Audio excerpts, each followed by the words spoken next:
नमस्कार दोस्तों, आपका स्वागत है दिशा स्टडी अड्डा परिवार में। दोस्तों, जैसा कि आप सभी जानते हैं कि यूपी TSSC पेट 2025 की जो परीक्षा है वो 6 और 7 सितंबर को आयोजित होने जा रही है और अब तैयारी को अंतिम चरण तक पहुंचाना दोस्तों बेहद ज़रूरी है। इसीलिए आज हम लेकर आए आपके लिए घटना चक्र का जो टॉस सीरीज होता है उसका प्रैक्टिस सेट है, जो 10 प्रैक्टिस सेट है। तो वो जो है तो वो परीक्षा के पैटर्न और लेवल को ध्यान में रखकर तैयार किया जाता है। तो ये जो 10 प्रैक्टिस सेट हैं तो इनके जो जीके जीएस पोर्शन है जो लगभग 50 क्वेश्चन कवर करता है, तो उसको मैं कराऊंगा दोस्तों।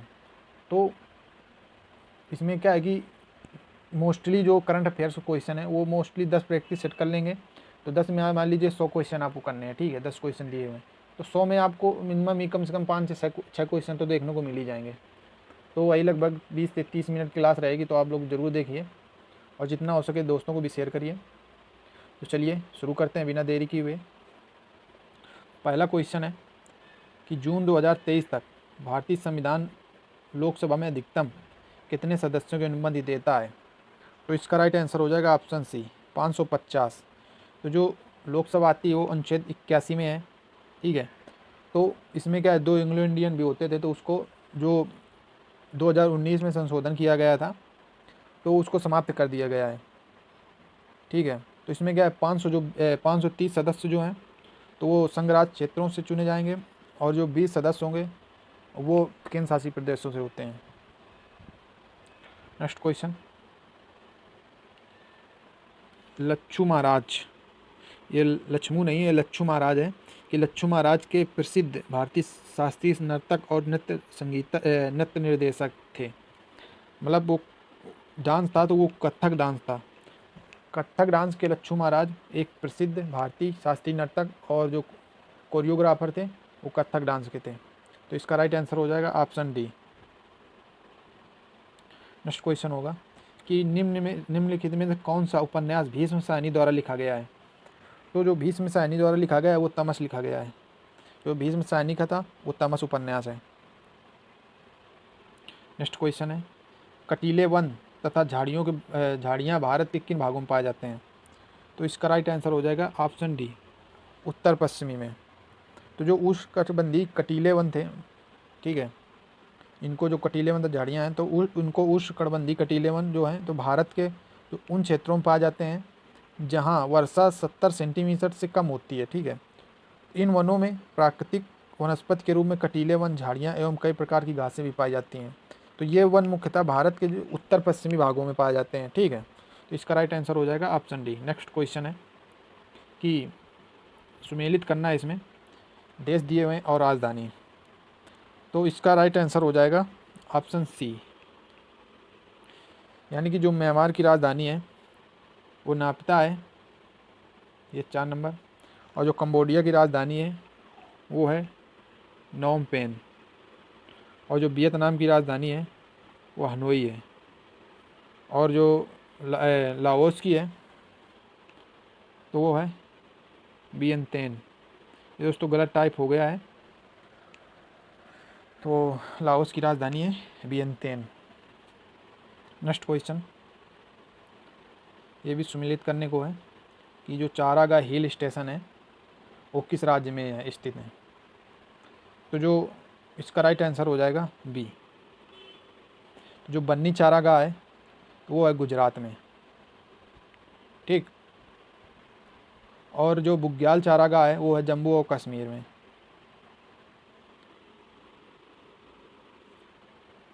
तो थोड़ा ये क्वेश्चन गलत हो गया है तो इसको मैं फिर से क्लियर कर रहा हूँ। जो मैंने अभी बताया गलत बताया है, तो चलिए एक बार मैं क्लियर कर रहा हूँ कि जो अपने हिसाब से कि जो ए है बन्नी चारागाह तो ये दोस्तों गुजरात में, तो ए का हो जाएगा तीसरा, ठीक। और जो बुग्याल चारागाह है वो है उत्तराखंड में, यानी कि बी का पहला हो जाएगा। और जो खजियार चारागाह है तो वो है हिमाचल प्रदेश में, यानी कि सी का चौथा। और जो पहलगाम है वो है जम्मू कश्मीर, डी का दूसरा। तो ये जो दिया हुआ है दोस्तों ये गलत दिया हुआ है कोड, तो ये आप लोग याद रखिए कि बन्नी जो चारागाह है वो है गुजरात में, और जो बुग्याल चारागाह है वो है उत्तराखंड में, और जो खाजियार है तो वो है हिमाचल प्रदेश में, और जो पहलगाम है वो जम्मू और कश्मीर में है। ठीक। नेक्स्ट क्वेश्चन कि निम्नलिखित में से कौन सा सामान्यतः साड़ी के लिए प्रयुक्त नहीं होता है? तो इसका राइट आंसर हो जाएगा ऑप्शन बी। तो ये साड़ी के लिए प्रयुक्त नहीं होता है, तो मुरादाबाद इसका राइट आंसर होगा। तो मुरादाबाद को क्या बोला जाता है? तो मुरादाबाद को बोला जाता है सिटी ऑफ ब्रास। ठीक है, मुरादाबाद को सिटी ऑफ ब्रास बोला जाता है। ये किस लिए प्रसिद्ध है? तो ये पीतल के बर्तनों के लिए प्रसिद्ध है मुरादाबाद। नेक्स्ट क्वेश्चन होगा, नेक्स्ट क्वेश्चन दोस्तों कि केर्न एनर्जी का मुख्यालय है, तो जो इसका मुख्यालय है वो स्कॉटलैंड में है। तो स्कॉटलैंड की जो राजधानी है एडिनबर्ग, तो वहाँ इसका मुख्यालय है। ठीक है। तो केर्न एनर्जी क्या है? तो केर्न एनर्जी जो है तो विश्व की तेल और गैस के अन्वेषण उत्पादन से संबंधित प्रसिद्ध कंपनी है ये। नेक्स्ट क्वेश्चन है कि निम्नलिखित में किस देश ने 3 बार एशियाई खेलों की मेज़बानी की है? तो 3 बार जो मेज़बानी की है वो दक्षिण कोरिया ने की है। ठीक है। इस देश में इसने 3 बार कौन कौन से साल थे? तो 1986 में की है, और दूसरा 2002 में, और तीसरा है 2014 में। तो 3 बार दक्षिण कोरिया ने एशियाई खेलों की मेज़बानी की है। नेक्स्ट क्वेश्चन है कि पोलैंड की मुद्रा क्या है?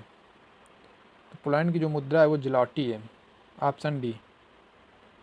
नेक्स्ट क्वेश्चन होगा कि मई 2025 में उत्तर प्रदेश से किस जिले के रहने वाले राज मिश्रा जो हैं इंग्लैंड के मेयर चुने गए हैं? तो इसका राइट आंसर हो जाएगा ऑप्शन सी, मिर्ज़ापुर। तो जो उत्तर प्रदेश के मिर्ज़ापुर ज़िले के रहने वाले हैं राज मिश्रा, तो उनको इंग्लैंड में मेयर चुना गया है। तो उन्होंने यह कंजर्वेटिव पार्टी के साथ मिलकर पार्षद का चुनाव लड़ा था, यानी कि मेयर का, तो वो जीत गए हैं। तो ये इंपॉर्टेंट क्वेश्चन ये आ सकता है एग्जाम में आपके। तो इनका संबंध उत्तर प्रदेश के मिर्ज़ापुर से था। नेक्स्ट क्वेश्चन है कि भारतीय सेना में कोलकाता स्थित पूर्वी कमान के मुख्यालय फोर्ट विलियम का नाम बदल कर क्या कर दिया गया है? तो इसका नाम बदल कर दिया गया है विजय दुर्ग, ऑप्शन बी।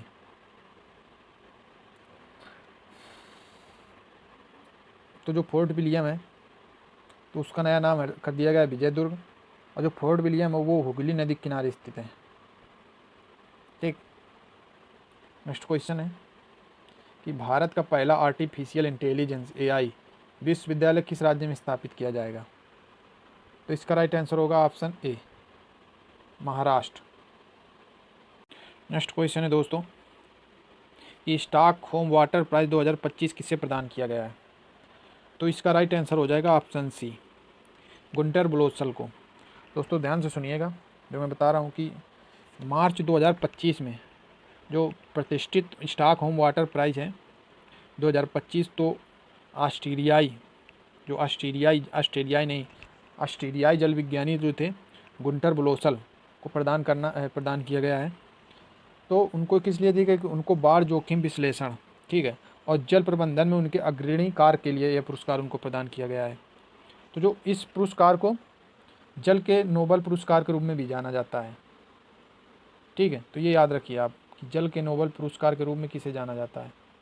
तो स्टॉकहोम वाटर प्राइज़ को जल के नोबेल पुरस्कार के रूप में जाना जाता है, ये आपसे पूछ सकता है। तो जो यह पुरस्कार है, तो यह पुरस्कार स्टॉकहोम अंतर्राष्ट्रीय जल संस्थान द्वारा जो royal Swedish academy of sciences के सहयोग से प्रदान किया जाता है। ठीक, तो ये आप लोग ज़रूर याद रखिएगा। नेक्स्ट क्वेश्चन कि आईसीसी 2025 में शतक लगाने वाले सबसे युवा क्रिकेटर का क्या नाम है? तो इनका नाम है वैभव सूर्यवंशी। तो जो आईपीएल 2025 में शतक बनाने वाले सबसे युवा क्रिकेटर आज तक के, वो वैभव सूर्यवंशी हैं। इन्होंने राजस्थान रॉयल्स की तरफ से, ये भी पूछ सकता है, तो इन्होंने राजस्थान की तरफ से गुजरात टाइटंस के खिलाफ, ये राजस्थान की ओर से खेलते हैं, अपोजिट में टीम थी गुजरात टाइटंस, तो इन्होंने 35 गेंदों में शतक बना दिया था। ठीक, मात्र 35 गेंदों में। तो वैभव ने यह उपलब्धि जो 14 वर्ष 32 दिन में उम्र में हासिल कर ली थी, जो सबसे कम उम्र के खिलाड़ी बन गए हैं। आज तक के। तो ये याद रखिएगा आप लोग, मैंने बहुत ही सरलता से समझाया है। और इसके पहले जो थे, तो इसके पहले मनीष पांडे थे, ठीक है, उन्होंने 35 गेंदों में 101 रन बनाया था। लेकिन अब यदि पूछा जाए तो अब हो गए वैभव सूर्यवंशी। नेक्स्ट क्वेश्चन, हाल ही में कौन सा भारतीय महानगर तेंदुआ की राजधानी बन गया है? तो इसका राइट आंसर होगा ऑप्शन सी, बंगलौर। तो बंगलौर जो है वो तेंदुओं की राजधानी बन गया है। नेक्स्ट क्वेश्चन होगा कि विश्व का सबसे ऊंचा रेलवे आर्च पुल जम्मू और कश्मीर किस जिले में स्थित है? तो यह स्थित है ऑप्शन डी, रियासी जिले में। तो विश्व का सबसे ऊंचा रेलवे आर्च पुल चेनाब रेल पुल जो है, जो चेनाब रेल पुल है वो जम्मू और कश्मीर के रियासी जिले में स्थित है, ठीक है। और यह पुल जो है वो चेनाब नदी पर बनाया गया है, जो नदी की सतह से लगभग 359 मीटर की ऊंचाई पर स्थित है। ऊंचाई जो है वो 359 मीटर है, और जो यह लंबाई है इसकी तो 1315 मीटर है, ठीक है, यानी कि 1 किलोमीटर और 315 मीटर और, ठीक। नेक्स्ट क्वेश्चन, मई 2025 में ब्रिटिश सरकार ने चागोस द्वीप समूह पर संप्रभुता किस देश को हस्तांतरित करने के लिए समझौते का अंतिम रूप दिया है? तो इसका राइट आंसर हो जाएगा option C, Mauritius. Next question होगा कि भारत का प्रथम मार्गेज समर्थित पास थ्रू सर्टिफिकेट पीटीसी किस स्टॉक एक्सचेंज में सूचीबद्ध किया गया है? तो इसका राइट आंसर होगा option B, National Stock Exchange. Next question कि मई 2025 में डॉक्टर एम.आर. श्रीनिवासन का निधन हो गया, तो वह क्या थे? तो इसका राइट आंसर होगा ऑप्शन ए, परमाणु ऊर्जा आयोग के पूर्व अध्यक्ष थे। तो उन्होंने भारत के परमाणु ऊर्जा कार्यक्रम और प्रेशराइज्ड हैवी वाटर रिएक्टर के विकास में महत्वपूर्ण भूमिका निभाई थी। और उनको वर्ष 1990 और 1992 तक, 90 से 1992 तक वियना स्थित अंतर्राष्ट्रीय परमाणु एजेंसी में वरिष्ठ सलाहकार भी रहे थे, ठीक है, भारत की तरफ से। उन्हें वर्ष 1984 में पद्मश्री तथा 2015 में पद्म विभूषण से सम्मानित किया गया था। तो इनको 1984 में पद्मश्री मिला था और 2015 में पद्म विभूषण मिला था।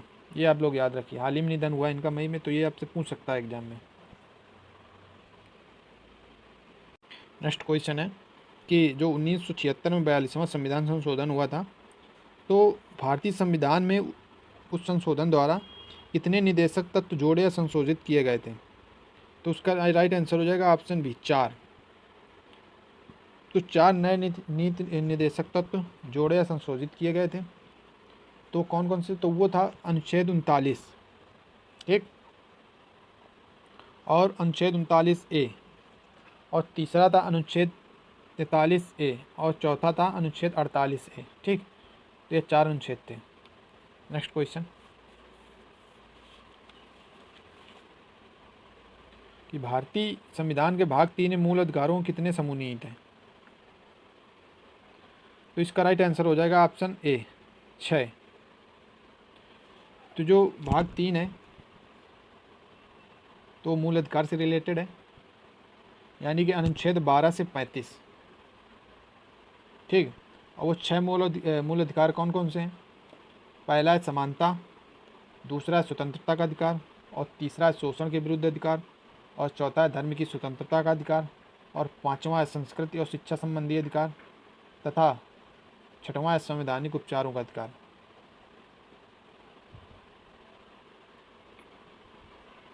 नेक्स्ट क्वेश्चन होगा कि भारत के संविधान द्वारा केंद्र और राज्य दोनों में किस प्रकार की सरकार स्थापित की जाती है? तो इसका राइट आंसर हो जाएगा ऑप्शन डी, संसदीय। यानी इंडिया अर्थात भारत राज्यों का संघ है। यह संसदीय प्रणाली की सरकार वाला एक स्वतंत्र प्रभुसत्ता संपन्न और समाजवादी लोकतांत्रिक गणराज्य है। तो इसमें क्या है, भारत में केंद्र और राज्य दोनों ही स्तर पर शासन की संसदीय व्यवस्था को अपनाया गया है। नेक्स्ट क्वेश्चन होगा कि इसमें कौन सा जोड़ा गलत है। तो भाग 8 में केंद्र शासित प्रदेश सही है, और भाग 2 में तो ये मौलिक कर्तव्य दिया है, तो भाग 2 में मौलिक कर्तव्य नहीं है, नागरिकता है, जो अनुच्छेद 5 से 11 में आती है। ठीक, और पहला भाग है जो पहला भाग है वो संघ और राज्य क्षेत्र में आता है, ये भी सही है। और चौथा जो भाग थर्ड वो है मौलिक अधिकार, ओ सॉरी, भाग थर्ड है वो है मौलिक अधिकार, ऑप्शन डी। तो ये रहे क्वेश्चन। नेक्स्ट क्वेश्चन है कि भारतीय संविधान में न्यायपालिका की स्वतंत्रता की अवधारणा किस देश से ली गई है। तो इसका राइट आंसर हो जाएगा ऑप्शन सी, जर्मनी संयुक्त राज्य अमेरिका से। तो अमेरिकी संविधान से बता रहा हूँ, आप लोग नोट डाउन करिए कि क्या क्या लिया गया है। तो अमेरिकी संविधान से एक तो ये होगी न्यायपालिका की स्वतंत्रता, और दूसरा हो जाएगा उद्देशिका का विचार, ठीक, यानी प्रस्तावना का विचार, और विधियों के समान संरक्षण की अवधारणा, और न्यायिक पुनर्विलोकन, और न्यायपालिका की स्वतंत्रता, इसके बाद मूल अधिकार, और इसके बाद उपराष्ट्रपति का पद, और राष्ट्रपति पर महाभियोग और उच्चतम न्यायालय तथा उच्च न्यायालय के न्यायाधीशों को हटाए जाने के उपबंध ग्रहण किए गए हैं, यानी उन पर भी महाभियोग लग सकता है। तो ये कहाँ से लिए गए हैं, ये अमेरिका के संविधान से लिए गए हैं। ठीक, तो न्यायपालिका की स्वतंत्रता इसकी अवधारणा संयुक्त राज्य अमेरिका से ली गई, तो ये इसका राइट आंसर हो जाएगा। नेक्स्ट क्वेश्चन कि ताली कोटा की लड़ाई के बाद विजयी सेनाओं ने निम्नलिखित में किस शहर को लूटा था। तो इसका राइट आंसर होगा ऑप्शन डी, विजयनगर। जो ताली कोटा का युद्ध हुआ था वो 1565 में, ठीक, 1565 में विजयनगर तथा बीजापुर, अहमदनगर, बीदर और गोलकुंडा के मध्य हुआ था। ठीक, तो इस युद्ध में विजयनगर की बहुत बुरी तरह से हार हुई तथा विजयी सेनाओं ने विजयनगर शहर को तहस नहस कर दिया था। तो ताली कोटा के युद्ध को राक्षस तांगड़ी का युद्ध या बन्नी हाटी का युद्ध भी कहा जाता है। तो ये आप लोग याद रखिएगा, जो मैंने बताया है। मैं कोई भी फालतू चीज़ नहीं बोल रहा हूँ, ना ही गलत बोल रहा हूँ, जो भी बोल रहा हूँ सब सही बोल रहा हूँ। ठीक है, एक एक क्वेश्चन इंपॉर्टेंट है जो मैं बोल रहा हूँ। हड़प्पा सभ्यता के प्रसिद्ध नर्तकी की मूर्ति वो कांसा पदार्थों का उपयोग करके बनाई जाती है। ठीक है, बनाई जाती थी यानी। नेक्स्ट क्वेश्चन है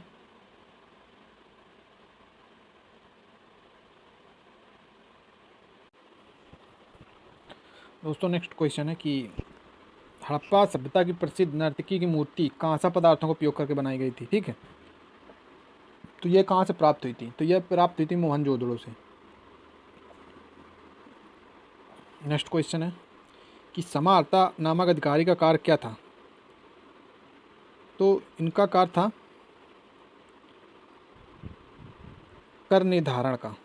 ठीक है, तो जो समाकर्ता नामक अधिकारी थे तो उनका कार्य था कर निर्धारण का। तो समाहर्ता जो था तो मौर्य प्रशासन में था, एक पद था। ठीक है,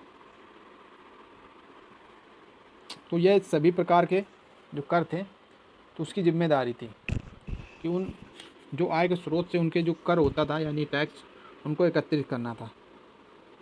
नेक्स्ट क्वेश्चन था किस राजा को उसके सिक्कों पर आर्यावर्त विजय करते हुए दिखाया गया है। तो इसका राइट आंसर होगा ऑप्शन बी, समुद्रगुप्त को। समुद्रगुप्त के काल में उसको जो है तो उसको सिक्कों पर उसे बीड़ा बजाते हुए दिखाया गया है। ठीक, और समुद्रगुप्त द्वारा जारी की गई प्रमुख स्वर्ण मुद्राएं हैं जो हैं कि गरुण है, धनुर्धारी है, परशु है, अश्वमेघ है, व्याघ्रहनन तथा बीणा वादन प्रकार की हैं। तो समुद्रगुप्त ने इस प्रकार के सिक्के चालू करवाए थे। और गुप्त काल में जो समुद्रगुप्त थे वो गुप्त काल के थे। तो जो स्वर्ण मुद्राएं थी उनको क्या बोला जाता है, ये बहुत पूछता है क्वेश्चन, मिलान करने को भी दे सकता है। तो इसको दिनार बोला जाता था। ठीक, नेक्स्ट क्वेश्चन, मिर्ज़ा कामरान किस मुग़ल सम्राट का भाई था? तो जो मिर्ज़ा कामरान था वो हुमायूं का भाई था, यानी कि हुमायूं का सगा भाई नहीं था, उसका सौतेला भाई था। ठीक। तो बाबर ने कामरान को काबुल, कंदहार एवं मुल्तान का प्रशासक नियुक्त किया था। नेक्स्ट क्वेश्चन होगा, खान बहादुर ने 1857 के विद्रोह का नेतृत्व कहाँ से किया था? तो इसका राइट आंसर होगा ऑप्शन सी, बरेली से। तो 1857 के विद्रोह में बरेली का नेतृत्व जो था तो खान बहादुर खान ने किया था। ठीक है।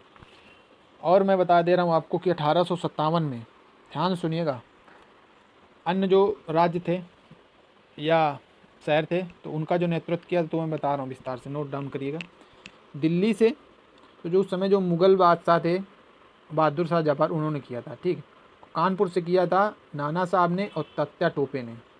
तो यदि कभी कानपुर आप लोग आइए या यहीं के हों तो एक बार नानाराव पार्क नाम से है बिठूर में, तो उसको ज़रूर घूमिए एक बार। और जो लखनऊ से वो बेगम हजरत महल ने किया था, और झांसी से किया था रानी लक्ष्मीबाई ने, और जगदीशपुर से किया था कुंवर सिंह ने, और इलाहाबाद से यानी अब प्रयागराज से लियाकत अली ने किया था। ठीक। नेक्स्ट क्वेश्चन है कि किसके द्वारा भारत सरकार की योजनाओं अधिनियमों के तहत अंतर्निहित कराधान का प्रावधान किया गया है? तो इसका राइट आंसर होगा ऑप्शन बी, कैबिनेट मिशन योजना। नेक्स्ट क्वेश्चन कि ब्रिटिश सरकार द्वारा चंपारण की सिख कानून कब पारित किया गया था? तो इसका राइट आंसर होगा ऑप्शन बी, 1918 में। और ये जो चंपारण सत्याग्रह हुआ था ये वर्ष 1917 में हुआ था। ठीक है। तो जो ब्रिटिश सरकार थी तो उसने क्या किया था, चंपारण की कृषि स्थितियों की जांच करने के लिए एक जांच समिति को नियुक्त किया था। ठीक है। तो इस जो समिति बनाई थी ब्रिटिश सरकार ने, उसमें गांधी जी को एक सदस्य के रूप में चुना गया था। तो जांच समिति की सिफारिश के आधार पर ब्रिटिश सरकार ने 1918 में चंपारण कृषि अधिनियम पारित कर दिया था। नेक्स्ट क्वेश्चन है कि दिल्ली में हुए 1929 के असेंबली बम कांड के मुख्य आरोपी कौन थे? तो उसका राइट आंसर हो जाएगा ऑप्शन बी, भगत सिंह और बटुकेश्वर दत्त। तो भगत सिंह और बटुकेश्वर दत्त ने 8 अप्रैल 1929 को केंद्रीय विधानसभा में बम फेंका था। नेक्स्ट क्वेश्चन कि निम्नलिखित में से कौन सा व्यक्ति लाहौर षड्यंत्र मामले में भारत की ब्रिटिश सरकार द्वारा मृत्यु बन पाए गए दोषियों में नहीं था? तो इन लोगों में से कौन नहीं थे, बताइए आप लोग। तो इसमें था उदय सिंह। जो उदय सिंह थे वो नहीं थे, बाकी राजगुरु थे और सुखदेव थे और भगत सिंह थे। इन लोगों को फांसी हुई थी।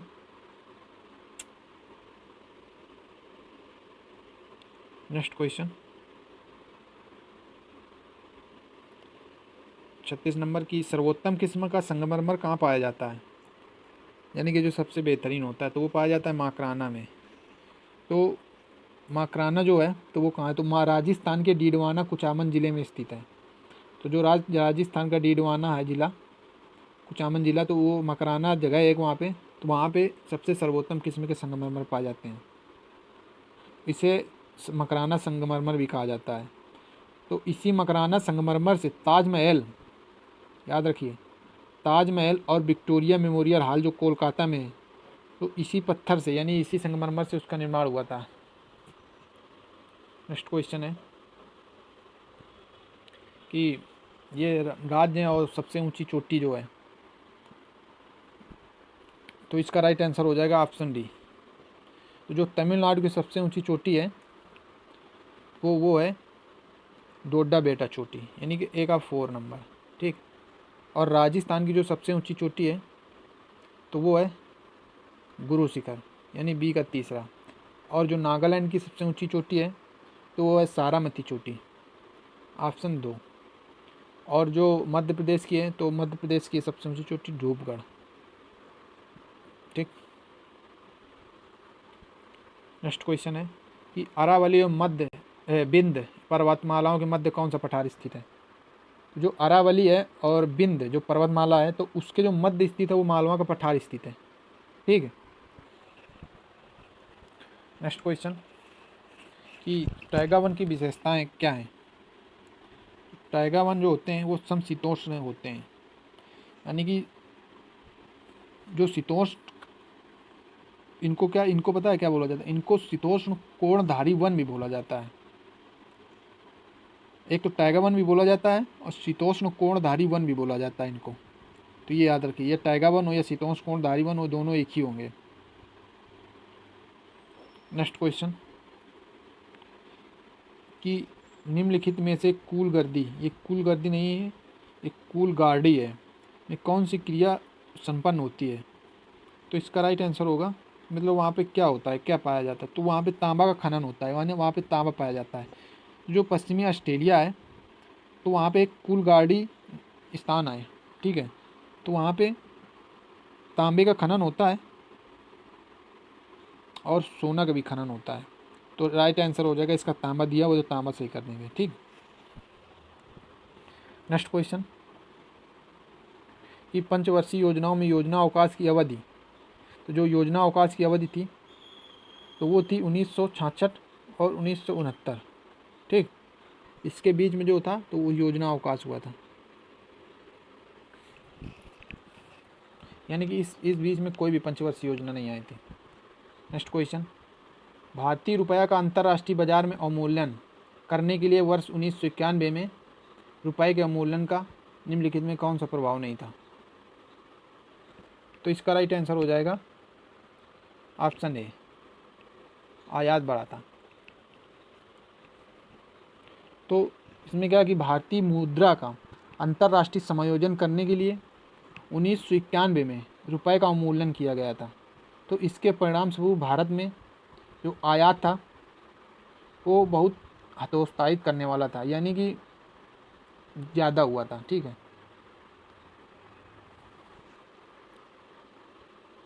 नेक्स्ट क्वेश्चन होगा कि 2014 में शुरू हुआ मेक इन इंडिया कार्यक्रम भारत में 1970 और 1980 के दशक के समान है। तो इसका राइट आंसर हो जाएगा आयात प्रतिस्थापन नीति, ठीक। यानी कि आयात प्रतिस्थापन जो था वो व्यापार नीति के तहत एक रणनीति है जो विदेशी उत्पादों के आयात को समाप्त करती है और घरेलू उत्पादन को प्रोत्साहित करती है, ठीक। तो इसी प्रकार वर्ष 2014 में शुरू हुआ मेक इन इंडिया कार्यक्रम भी आयात प्रतिस्थापन के समान है, जिसका उद्देश्य भारत को सबसे पसंदीदा वैश्विक विनिर्माण गंतव्य के रूप में बढ़ावा देना है। नेक्स्ट क्वेश्चन, जीएसटी किस प्रकार का कर है?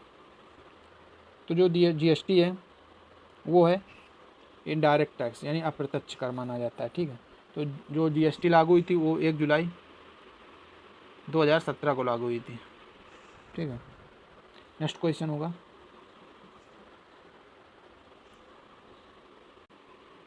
किसी तरंग की आवृत्ति उसके आवर्तकाल का व्युत्क्रम होती है। चलिए इसको समझते हैं। यानी कि दोलन करने वाली वस्तु जो होती है वो 1 सेकंड में जितना दोलन करती है तो वह उसकी आवृत्ति यानी फ्रिक्वेंसी यानी आवर्तकाल कहलाती है। तो इसको हम डिनोट करते हैं एन से, ठीक। तो जो आवृत्ति यानी आवर्तकाल का मात्रक होता है वो हर्ट्ज से होता है, ठीक है। तो एन बराबर क्या होता है? एन बराबर 1/t, ठीक। तो एन हो गई आवृत्ति ये और टी हो गया आवर्तकाल। तो इसीलिए किसी तरंग की आवृत्ति उसके आवर्तकाल का व्युत्क्रम कहा जाता है, ठीक है। नेक्स्ट क्वेश्चन होगा कि जिप्सम का रासायनिक सूत्र है। तो जो जिप्सम का रासायनिक सूत्र है वो ऑप्शन बी है CaSO4.2H2O। तो जो जिप्सम होता है वो सीमेंट के जमने की दर को घटाता है, इसका यही कार्य होता है। नेक्स्ट क्वेश्चन, अनबुझा चूना का रासायनिक सूत्र है। तो इसका रासायनिक सूत्र है ये CaO, यानी कि कैल्शियम ऑक्साइड, ठीक है। तो इसको बुझा हुआ चूना या अनबुझा चूना भी बोला जाता है। तो इसका रासायनिक सूत्र CaO है, यानी कैल्शियम ऑक्साइड। नेक्स्ट क्वेश्चन होगा कि रिकेट्स और रतौंधी क्रमशः किस कमी के कारण होते हैं? तो जो रिकेट्स होता है वो विटामिन डी की कमी से होता है, ठीक है। और जो रतौंधी है वो विटामिन ए की कमी से होती है। नेक्स्ट क्वेश्चन होगा टाइफाइड और टीबी किस प्रकार के रोग हैं? तो इसका राइट आंसर होगा ऑप्शन ए कि ये जीवाणु रहित रोग हैं, जीवाणु जनित। तो टाइफाइड और टीबी जीवाणु जनित रोग हैं, ना कि जीवाणु रहित, तो इनको डिसीज ऑफ बैक्टीरिया भी बोला जाता है। और जो टीबी होता है वो माइकोबैक्टीरियम ट्यूबरकुलोसिस की वजह से होता है, जबकि टाइफाइड के जो जीवाणु का नाम है वो सैल्मोनेला टाइफी है। तो ये आप लोग याद रखिएगा, टाइफाइड माइकोबैक्टीरियम ट्यूबरकुलोसिस बैक्टीरिया होता है, और टाइफाइड जो होता है उसका जीवाणु होता है सैल्मोनेला टाइफी। ठीक दोस्तों, ये रही आज की क्लास। कैसी लगी आप लोगों को तो आप लोग कमेंट करके ज़रूर बताइएगा, और वीडियो को लाइक ज़रूर करना और शेयर भी करना। तो चलिए दोस्तों, आप लोग क्लास को देखिएगा और फिर कमेंट करके बताइएगा कैसी लगी आप लोगों को क्लास। ठीक है, और कल मैं इसका दूसरा प्रैक्टिस सेट लेके आऊँगा। तो चलिए मिलते हैं कल एक नई क्लास में। तब तक के लिए दोस्तों, जय हिंद, जय भारत।